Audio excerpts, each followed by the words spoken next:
こんにちは、竹虎四代目です。今日はですね、竹の縄、竹で作るね、縄のことをちょっと説明したいと思っておりますよ。竹縄とはですね、竹の縄と、書いて、実はその竹縄ではなく、高縄と読むんですが、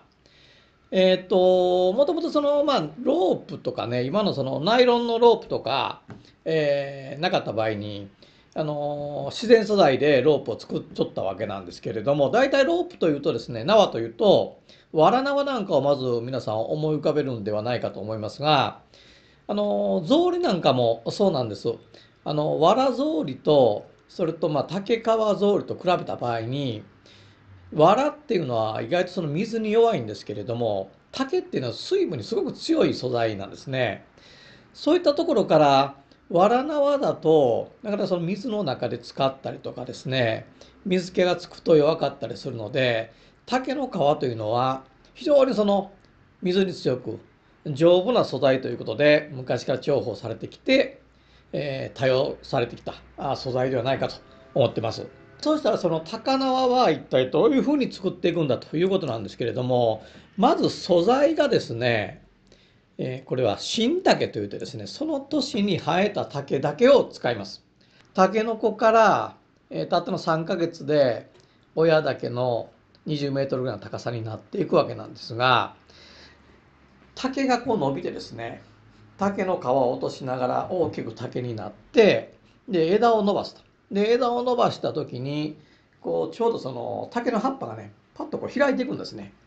何ていうんですか、トンボに開くみたいなこと言ったりするんですけれども、竹の葉がこうパーッとこう開いて3日目ぐらいがこの新竹の切り時と、高輪の素材としての最適な切り時だというふうに言われています。だいたいこの竹を切って3.5メートルぐらいの長さに今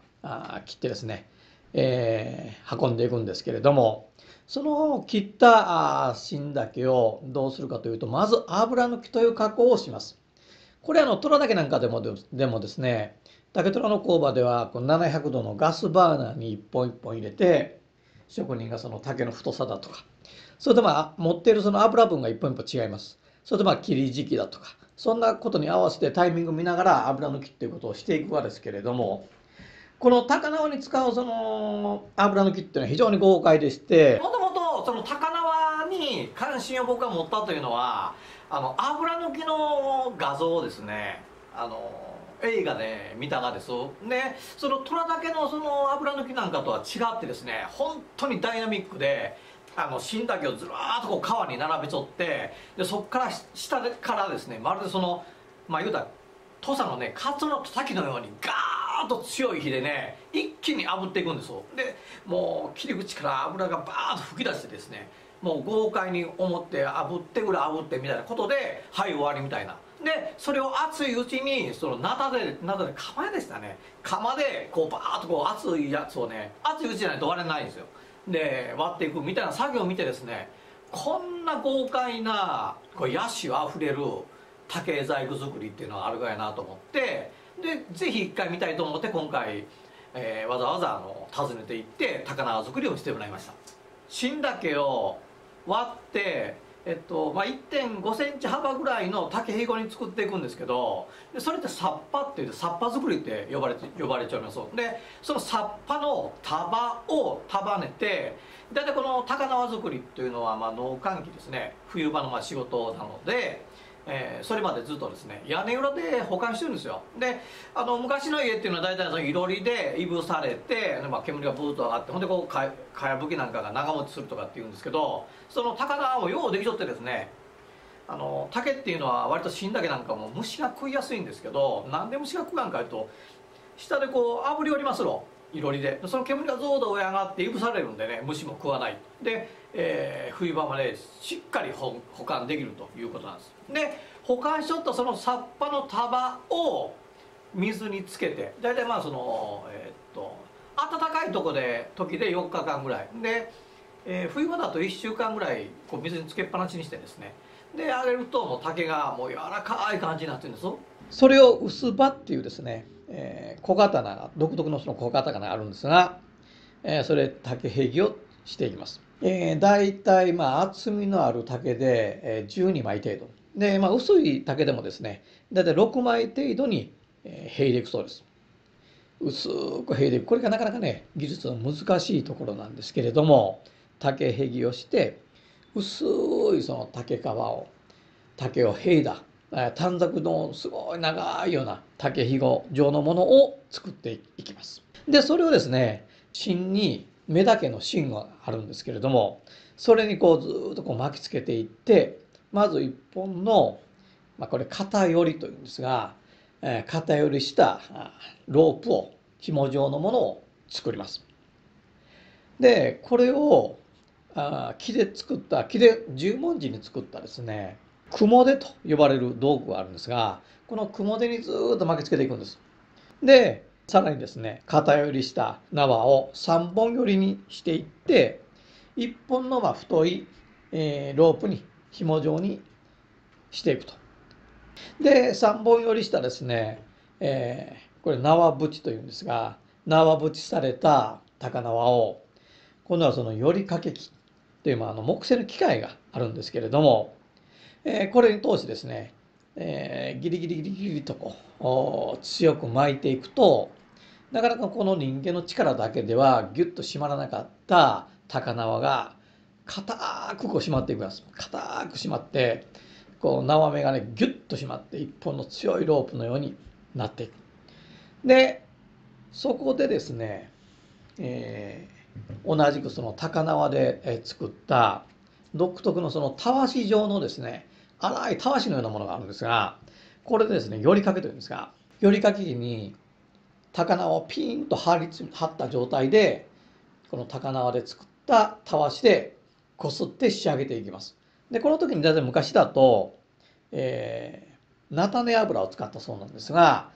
自分が見に行った時にはごま油をつけてこすってました。こうすることで、滑りも良くなるし、その見栄えも非常に良くなるということでした。で、仕上げをした後、毛羽をのけてですね、いよいよその高縄が完成ということなんですけれども、ですねこの高縄がナイロン素材とか新素材のロープが登場するまで、大体それ昭和20年代ですかね。昭和27年に一番最後の高縄が販売されたという記録が残っているそうなんですが、それまでですね本当にその自然素材の中では最強のロープとして、非常にその生活の中で多用されてきた、なくてはならない、ロープだったということだと思います。それを表す一つのエピソードとしてですね、その町内、いろんな町内に、大きなその高さのある山車とかお祭りで使うその、ものが山車だとかみこしだとかというのがあったと思うんですが、当時のですね警察署でその山車だとかみこしの許可を取るのに条件として高縄で、きつく結束していることというようなことが条件としてあったそうなので、それだけ高縄というのが丈夫で切れにくい、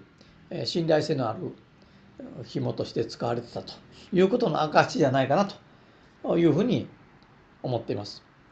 竹というのはね本当その、ノコギリで切るとかナタで切るとかっていう